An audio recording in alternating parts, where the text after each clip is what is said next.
Duttar o'zi ikki tarliq soz bo'lib, buning tarisi ipakdan bo'ladi. O'zi ujumi yog'chida yasaladi bu.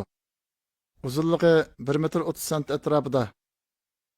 Bu Uyg'urlarda nihoyat umumlashgan, Uyg'urlar yaxshi uradigan bu bizning ativalik yaxshi sazimiz.